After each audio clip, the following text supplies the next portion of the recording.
Greetings, everybody. Welcome back to Nursery Production and Management.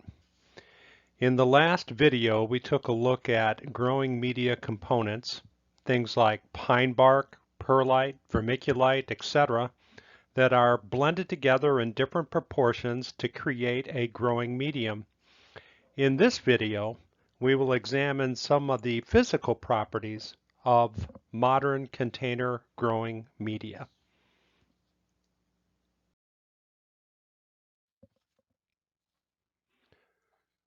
Okay, of course, we all remember the functions of a growing medium. Let me put those up on the screen for you. Okay, here they are. To provide a reservoir of nutrients, basically what we mean by that is to provide a supply of nutrients to the roots of the plants that are growing in the medium, to provide a source of water for the roots of the plant that are growing in the medium, to provide aeration and drainage. Aeration meaning literally air or oxygen, because roots require oxygen for respiration. So we have to have a way of getting that oxygen to the roots of the plants growing in the medium. And we also have to be able to support the plant in the container. That would be the fourth function of a growing medium.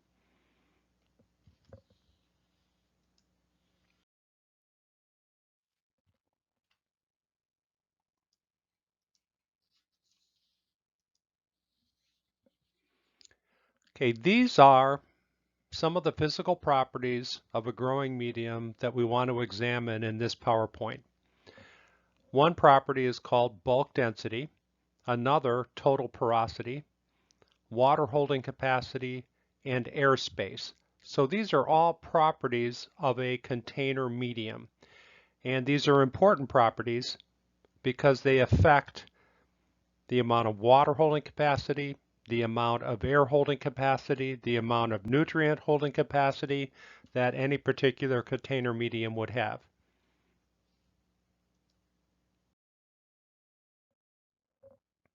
Let's go ahead and start with bulk density first and take a look at what that is.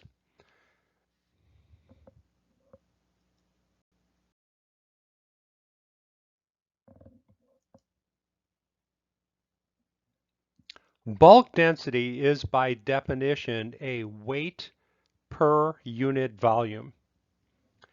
If we could determine the volume of the glass container in the picture and then fill it to the top with styrofoam beads, for example, and weigh it, subtracting out the weight of the container and only including the weight of the styrofoam beads, the bulk density of the styrofoam beads would be their weight divided by the volume of the container.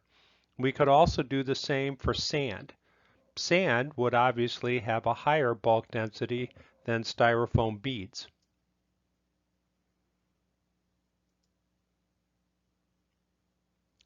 And what are the units that we record bulk density in? Well, there are several ways that we can express bulk density. Some common ways would be in terms of grams. That would be the weight per cubic centimeter. That would be a volume. Or pounds, which would be a weight per cubic feet, which would be a volume. So there are lots of different ways that bulk density can be expressed. Probably the most common way would be grams per cubic centimeter.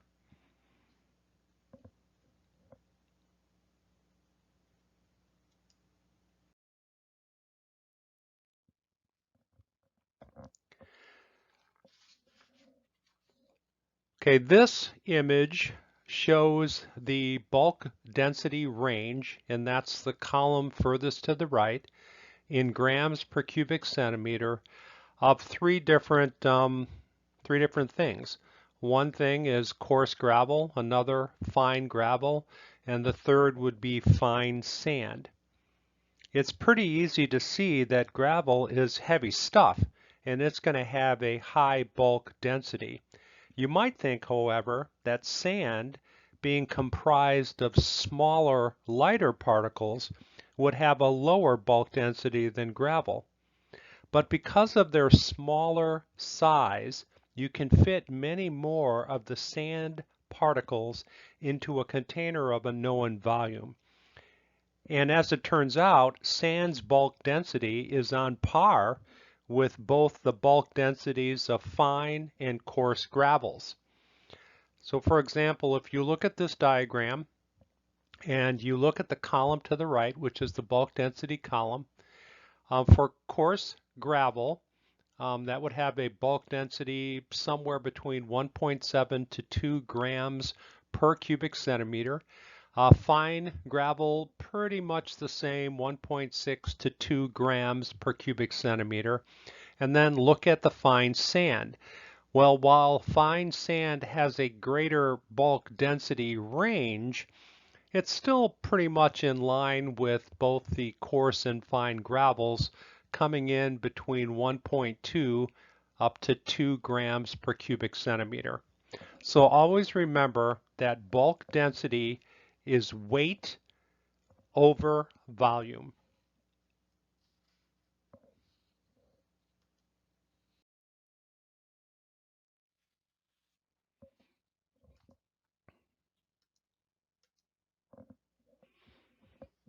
Okay, this slide shows us what the ideal bulk density ranges are for a container medium. And we're including both greenhouse medium and nursery medium in this slide. This information actually came from a report called the Physical Properties of Oregon Substrates. And according to this report, they're saying that the ideal bulk density for a container medium, and they're measuring it two different ways. So if you're measuring it in terms of pounds per cubic foot, the ideal range is between 9.5 to 19 pounds per cubic foot. Or if you're measuring it in terms of grams per cubic centimeter, the ideal range is from 0.15 to 0.3 grams per cubic centimeter.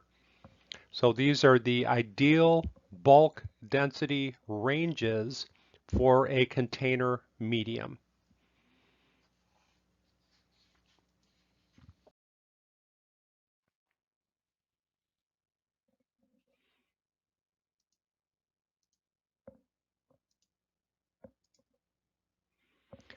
Okay, this slide illustrates how changing bulk density can affect container plant production. So let's take a look at some of the ramifications of bulk density in container plant production. So if you increase the bulk density of a container medium, you're going to have a heavier medium. The plants are going to be more stable in the pots, and there's going to be less of that blowover.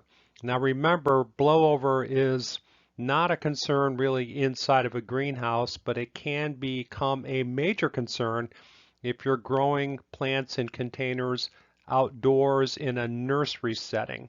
Because if the plants are kind of tall in the container and if the medium is lightweight and has a low bulk density, then there's a pretty high chance that during a wind event those containers can be blown over. And that's not good because a lot of times you'll lose fertilizer.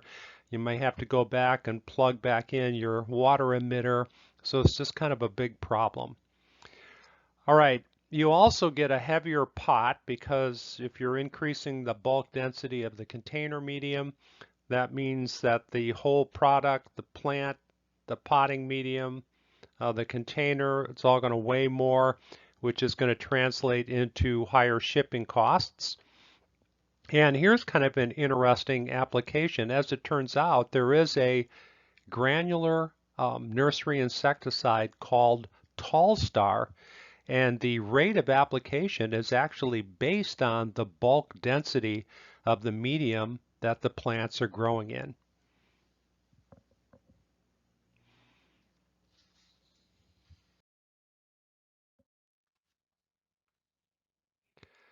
Okay, moving on to another physical property of a container medium called total porosity.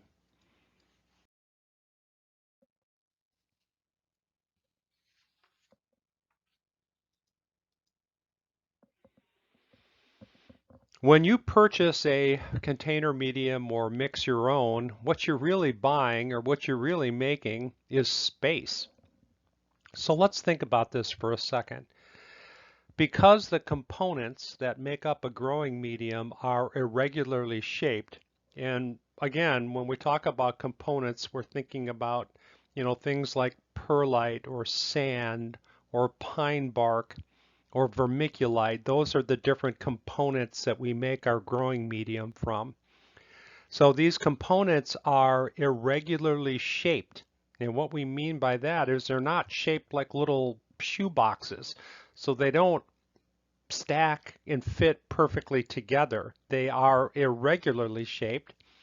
And because of that, there will always be small spaces between the particles. And that's good. That space is very important. We call this space between the particles pore space. So when you look at a growing medium, it's really made up of two things. There's the solid component of the growing medium, and then there's the spaces between the particles of the various ingredients that are blended together to make that medium. So a medium consists of solids and pore space. And the pore space is critically important because it's going to hold either water or air, and both are important to plant growth.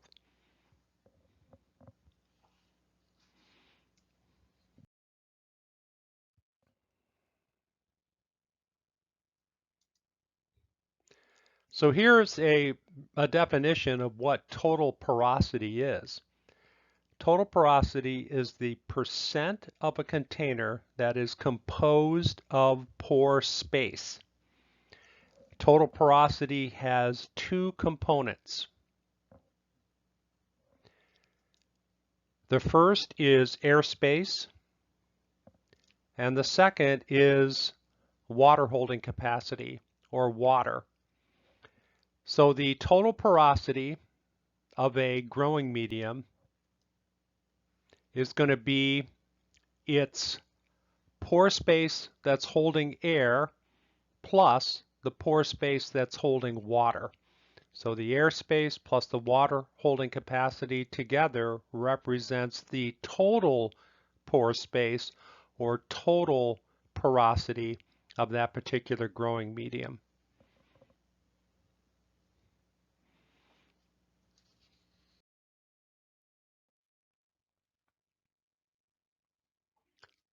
Water holding capacity.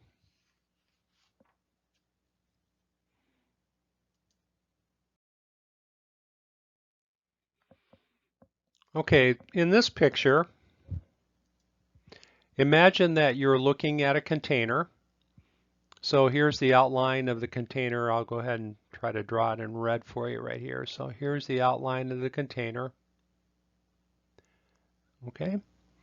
And then inside that container, you have a certain growing medium that's made up of different things. And the little brown blobs that you see in the picture here represent particles of different sizes. So you have some large particles, and you've got some medium-sized particles, and you've got some very small particles like that guy right there. So remember, the medium is made up of different components, and the different components have different particle sizes. Okay, so this container is filled with a medium, and then imagine that you turn on the irrigation or hand water this particular container, and you thoroughly saturate the medium with water. So a few seconds after you start watering, all the pore spaces between those different particles are going to become filled with water. So that's what's represented by the blue color.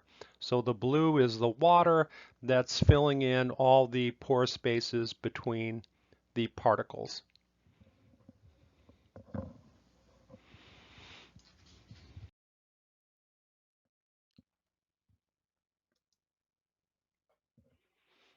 Now, as soon as you stop watering, the container begins to drain. Now, containers, both for nursery production and greenhouse production, are going to have drainage holes, and those would generally be found towards the very bottom of the container. And when you stop watering, the water will begin to kind of drain out of the holes at the bottom of the container. And as the water drains out, air starts to move in to replace water in the pore space. So again, in this picture, the blue color represents pore space that's filled with water, and the white color kind of up in here, this represents some pore spaces that are now filled with air because the water is starting to drain out of the container.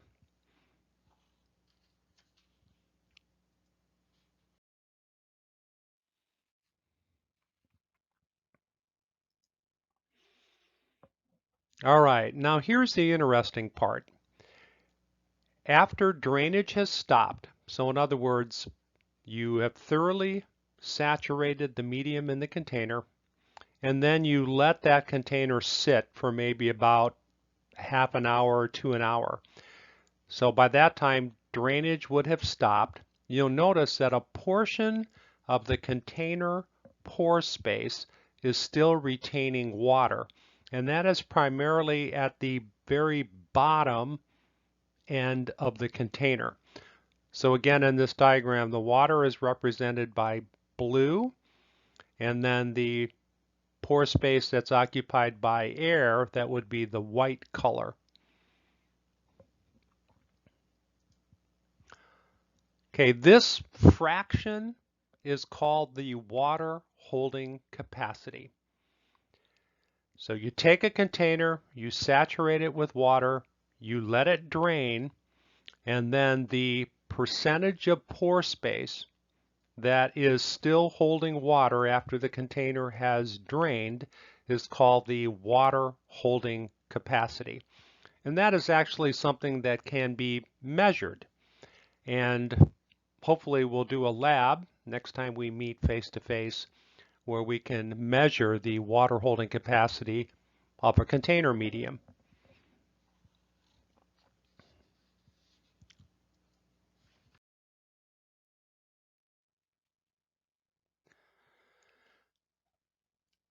Okay, on this slide, what we're doing is we're kind of zooming in on some of those particles in this particular container medium. And we're really zooming in on kind of two different sized particles. So you have some large particles, which are right here. We'll call these large. And then we have some smaller sized particles, which are these.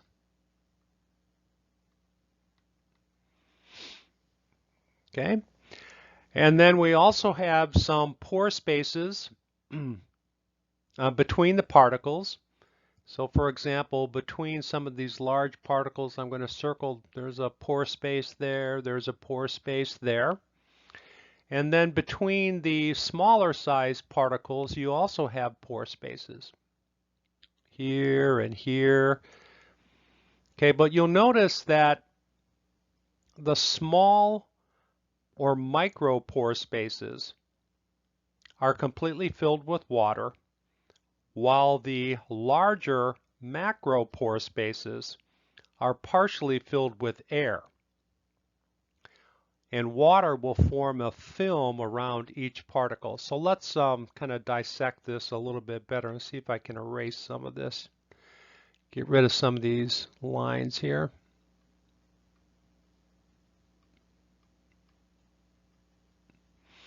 Okay, so what we mean by this is if you look at these smaller sized particles right down in here,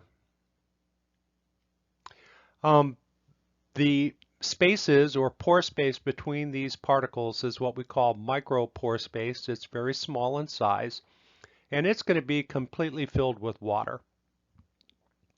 Whereas if you look at the larger particles, The pore space created by the larger particles is called macro pore space. So here's a macro pore right there. I just circled it for you. Okay, macro meaning it's a large pore, and it's going to be primarily filled with air, which again is the white color. But you notice that around each of these larger particles, kind of right here, I'm kind of drawing it with my red pen, each particle has a film of water around it. So water is clinging to these particles, but the majority of the macro pore space is going to be holding air. So that's an important point to remember going forward.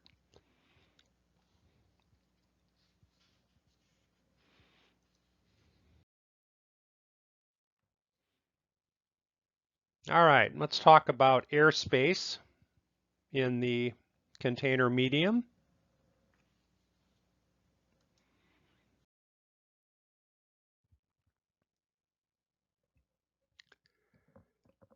Airspace is the portion of the container that is filled with air after the medium has been saturated with water, then allowed to drain. And airspace or percent airspace is a measurable quantity, just like water holding capacity or percent water holding capacity is a measurable quantity. So the way to kind of think about this diagram is down towards the bottom of the container, the majority of the pore spaces are going to be filled with water. And then as you move your way up, after this container has drained, of course, you'll notice that there's a film of water around each particle, but then a pretty good percentage of the pore space in the upper half of this particular container is now filled with air. So that is the airspace or percent airspace.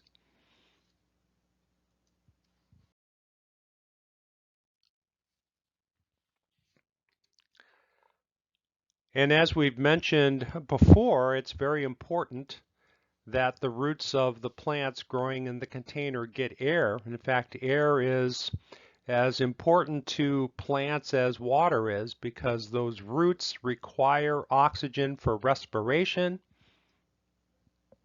and the roots have to be able to exude or get rid of the carbon dioxide that's being created by this metabolic process called respiration. So we have to get that out of the roots and out of the plant. So roots require oxygen for respiration, and the airspace is what is going to provide that oxygen.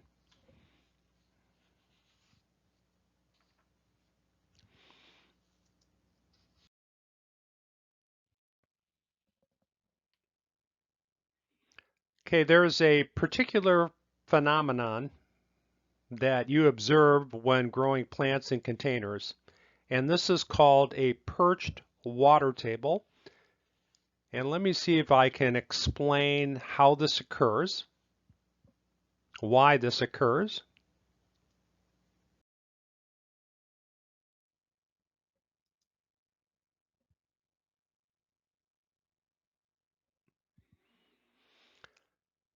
So this is a container that contains a growing medium. The medium has been saturated with water, and then the medium has been allowed to drain.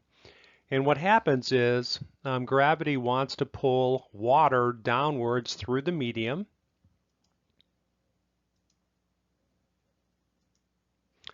But water resists the force of gravity in two different ways. One way that water resists gravity is by bonding to solid particles in the medium. Okay, and that's why you get a film of water over the different particles in a container medium. And then the other way that water resists gravity is by a phenomenon called capillary action. Let's take a closer look at capillary action.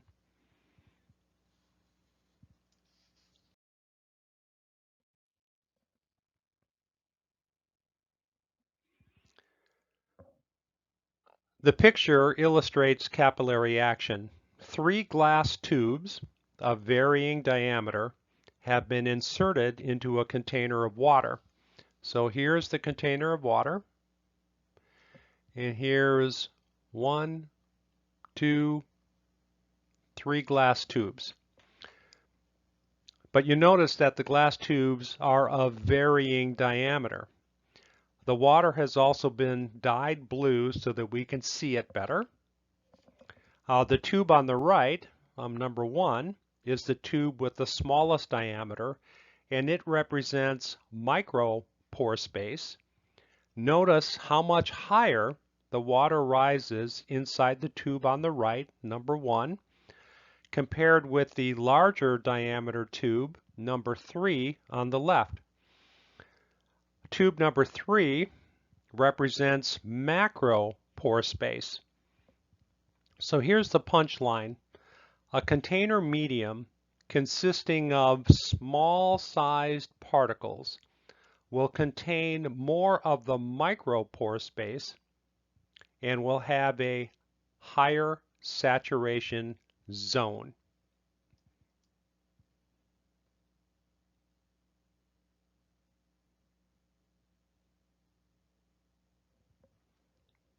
Let me illustrate what we mean by a saturation zone in the next picture.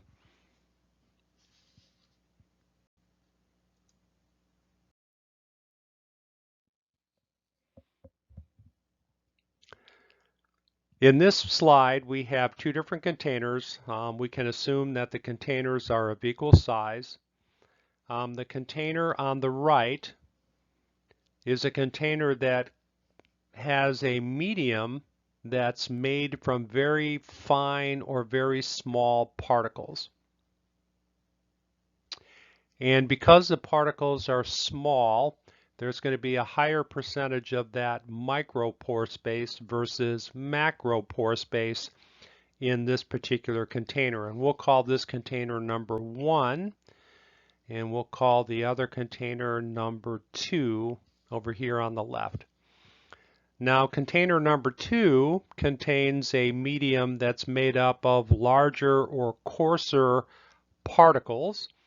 And because the particles are larger, there's going to be a higher percentage of macropore space versus micropore space in this container. So what are the ramifications of this? Container number 1, because of its predominance of the micropore space, it's going to have a larger saturation zone. So what do we mean by saturation zone? So what we mean is that after this container has been allowed to drain, you see that the water has drained down to right about here, and then all the pore space from that point down is all filled with water, which is colored blue in this diagram. So that is what we mean by a large saturation zone. Container 2 on the left has got the coarser medium. It has more of the macropore space. And because the macropore space holds air better than it does water, you're going to have a smaller saturation zone. So the water is going to drain all the way down to here. All right, so here's your saturation zone right there. Okay, so a smaller saturation zone.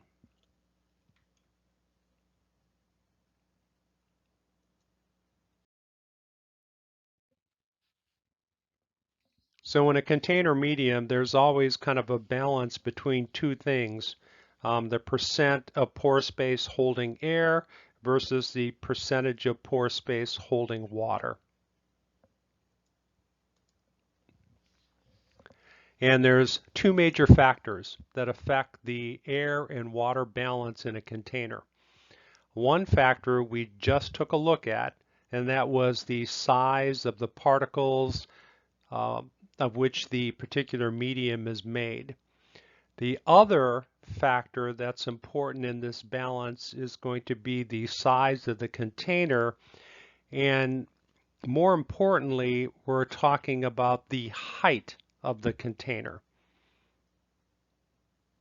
So let's, in the next slides, examine how the container size, specifically the height of a container, can affect the balance between air and water in the medium.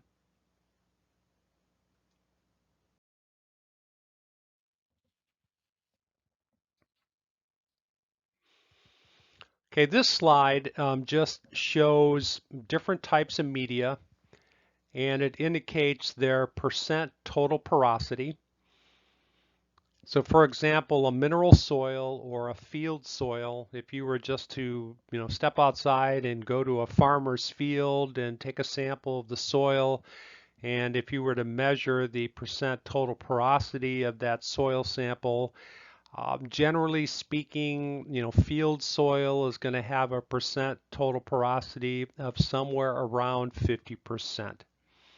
If I were to take 1 part soil and mix it with 1 part peat moss and 1 part coarse sand, I might have a percent total porosity of somewhere around 55%. If I were to make a container medium that was 2 parts peat moss to 1 part perlite, I could expect the percent total porosity of that medium to be somewhere between 57 to 59%. If I were to take 3 parts of pine bark, for example, mix that with 1 part of peat, 1 part sand, I would have a pretty high percent total porosity, all the way up to 70%. And then you can see how ratios of other ingredients, when mixed together, can increase or decrease the percent total porosity of your medium.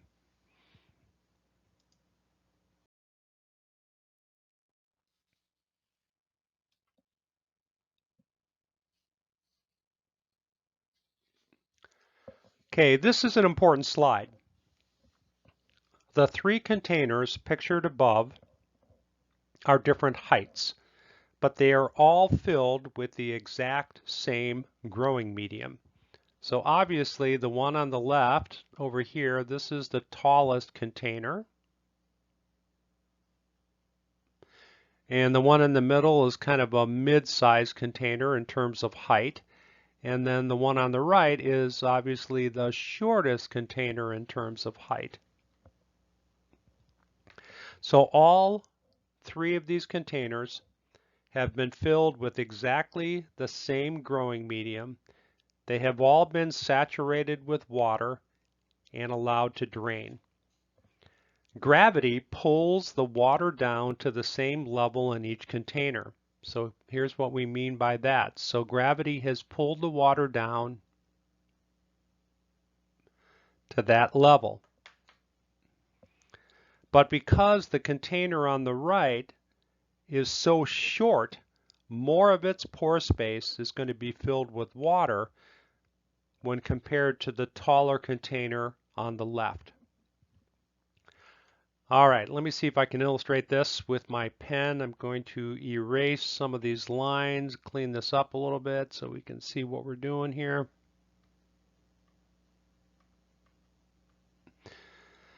We will, again, go ahead and label these containers. We'll call this one number 1, this one number 2, this one number 3. So each of these containers has been has been saturated and allowed to drain. Gravity will pull the water down to the level of the red line that I just drew. And if you look at container number 1 over here on the right, you can see that a greater percentage of the pore space of container number 1 is occupied by water, which again is the blue color. And if I were to just guess, just visually looking at this, you could say, well, what percentage of the pore space in this container in container number 1 is filled with water? Well, it looks like more than half, so I'm going to say maybe 70%. So let me erase some of this here. So maybe 70%, that's just a visual estimate that I'm making. And then if you look at container number 2, what percentage of its pore space is occupied by water? Well, to me, it looks like less than half of the volume is occupied by water. So I'm just going to roughly guess that maybe 40% of the pore space in container number 2 is occupied by water. And then in container number 3, well, all the water is down here. So what percentage of the pore space is being occupied by water in this? Well, it's way less than half. I'm just going to say maybe approximately 20%. All right, so what we've just illustrated in this example is that container height is very important. And the height of the container will affect the percentage of pore space holding water or air.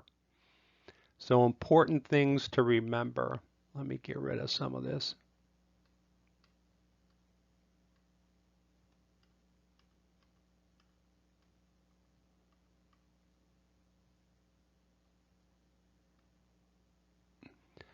Container height is an important consideration.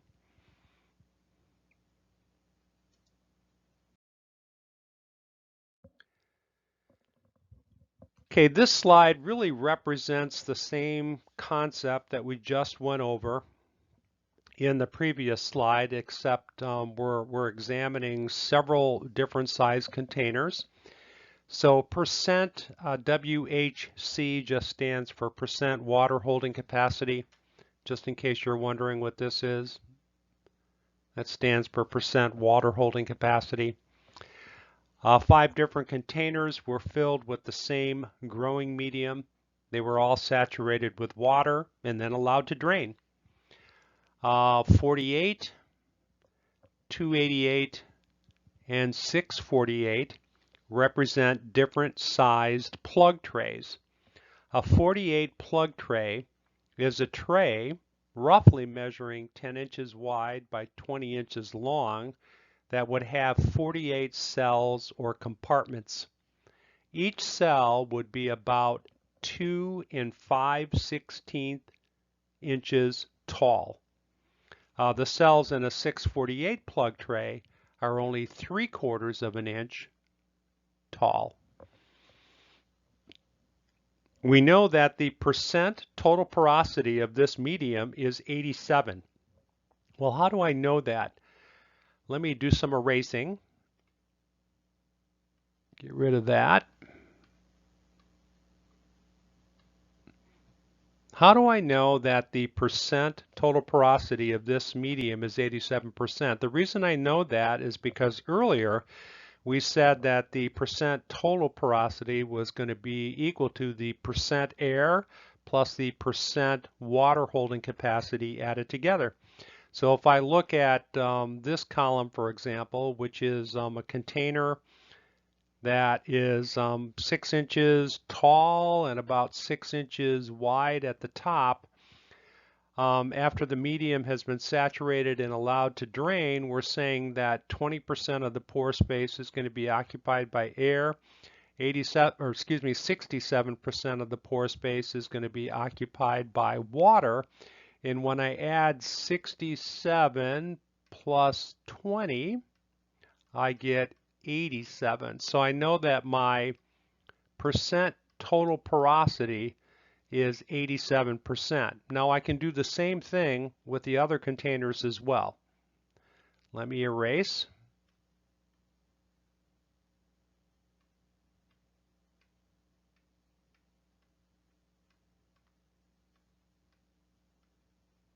Sorry about that. It takes a while to erase this stuff. Okay.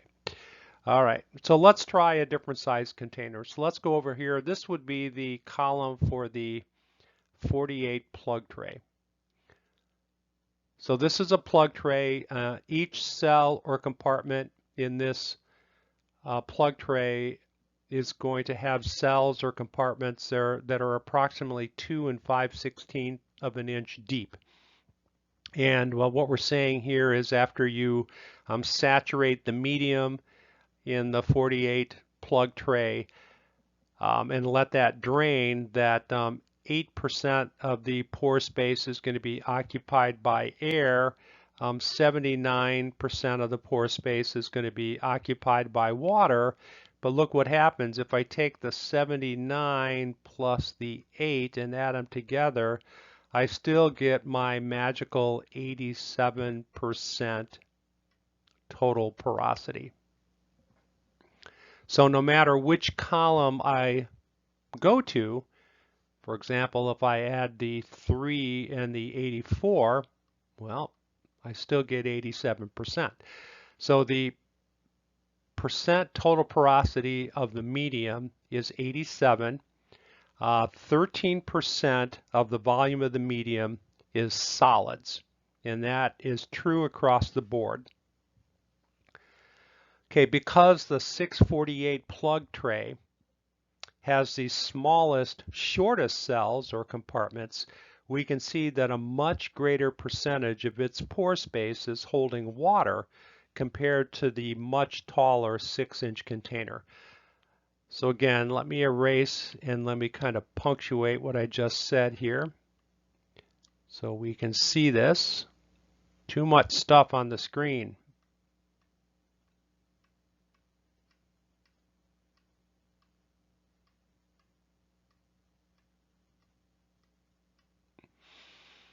All right, what did I just say? I said that because the 648 plug tray, that's this one way over here, it's the shortest cell. It's only approximately 3/4 of an inch tall. We can see that a much greater percentage of its pore space is going to be holding water.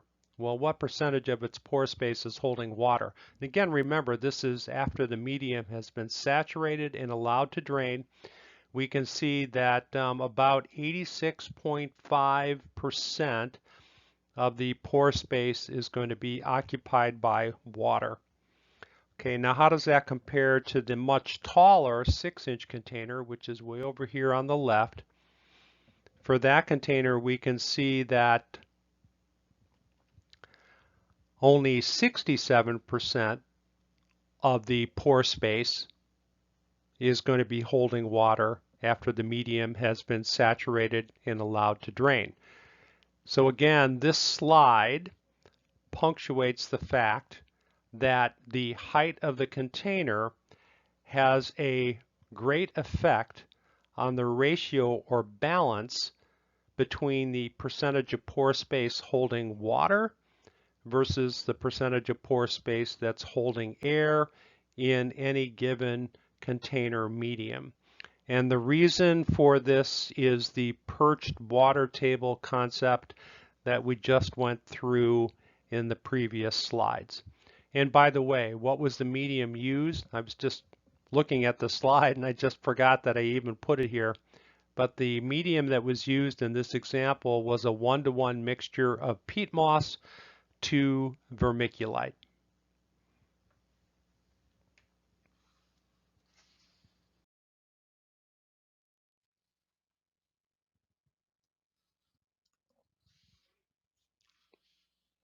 So the bottom line is plug trays, which are used a lot in greenhouse production because they have small, short, shallow cells or compartments.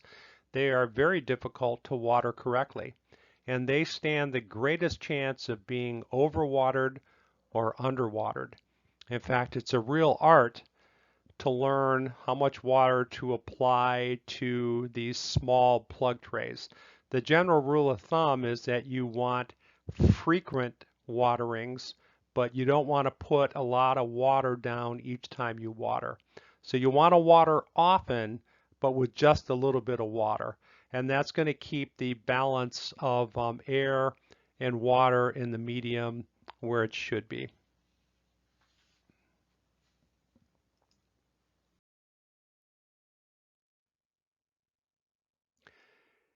We have been discussing some of the different physical aspects of container medium.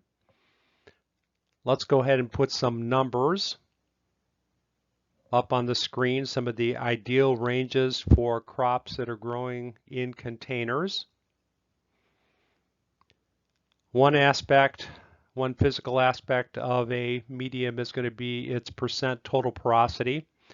According to the article Physical Properties of Organ Substrates, the ideal total porosity for a container medium will be between 50 to 85%. The ideal range for percent airspace is 10 to 30. And the ideal range for percent water holding capacity is between 45 and 65%.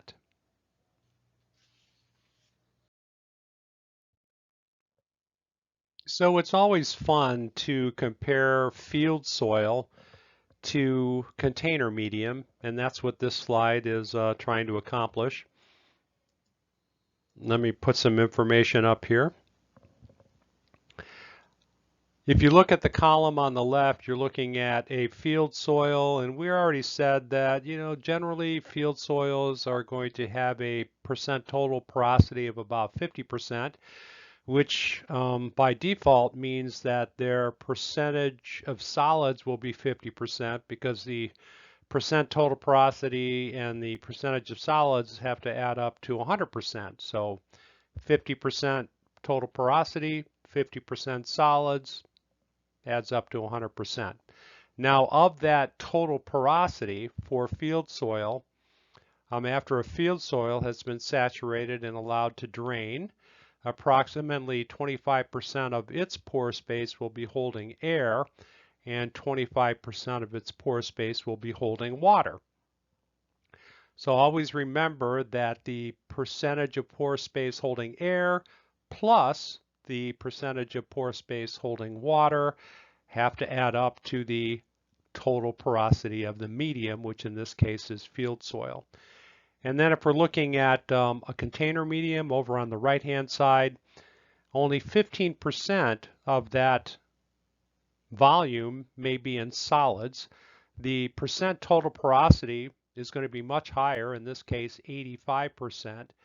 And then if we kind of zoom in on that percent total porosity, 25% of the pore space will be holding air after the medium has been saturated and allowed to drain, and 60% of the pore space in that medium will be holding water. When I take the 60% plus the 25%, I get my 85% total porosity. So this is just kind of a fun comparison between a field soil and a typical container medium. And the punchline, or the important thing to take away from this, is that container media will have much higher percent total porosities than soil will. That's the important thing. And they will also have a higher water holding capacity than soil.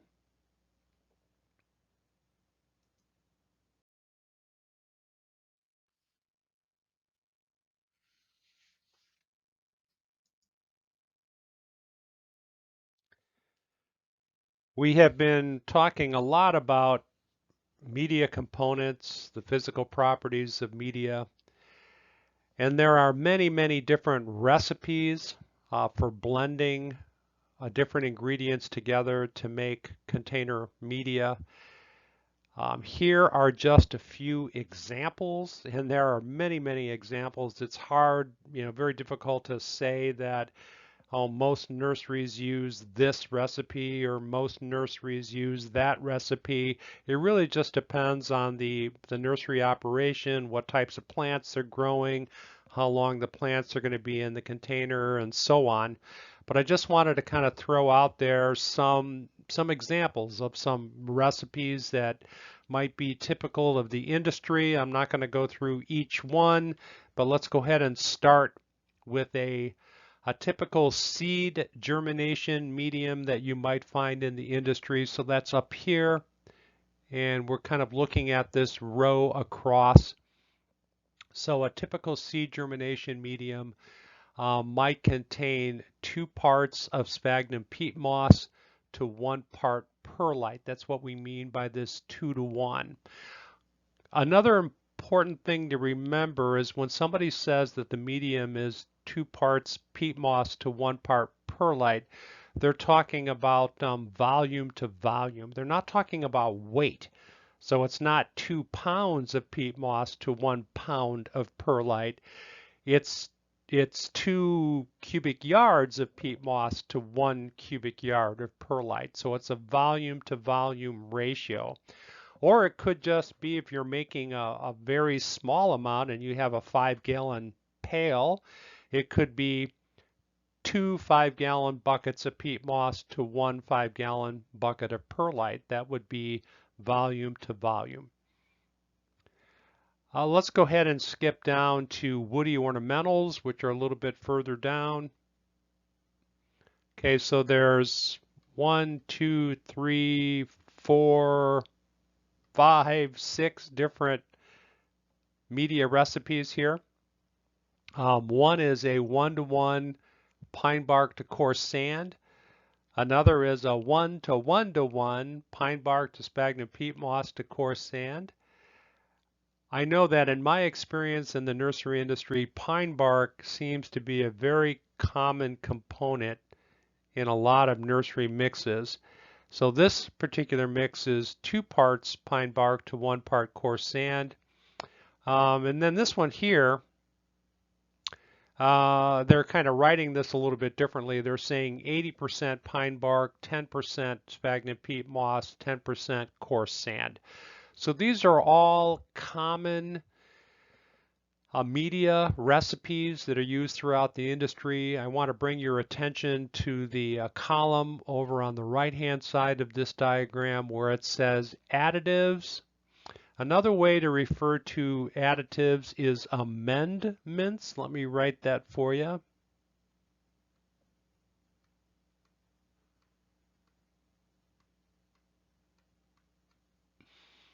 Additives or amendments are additional things that we would add to a growing medium for different reasons. For example, we might add limestone because limestone would be a source of calcium. Limestone would also correct or modify the pH of the growing medium, so there may be that reason for using it. A wetting agent is a very common amendment added to a growing medium because we talked earlier about how sphagnum peat moss is in a lot of mixes, but when it dries out, it's difficult to re-wet. So manufacturers will add a wetting agent to the mix to try to mitigate that problem. A lot of your commercial mixes will have some fertilizer in them. So that's what we mean by the starter fertilizer charge. And some of the mixes may have a slow release fertilizer added to them, or that could be something that you as the grower might add to the medium after you purchase it. So these are all examples of amendments or additives, extra things that we add to growing medium for different purposes.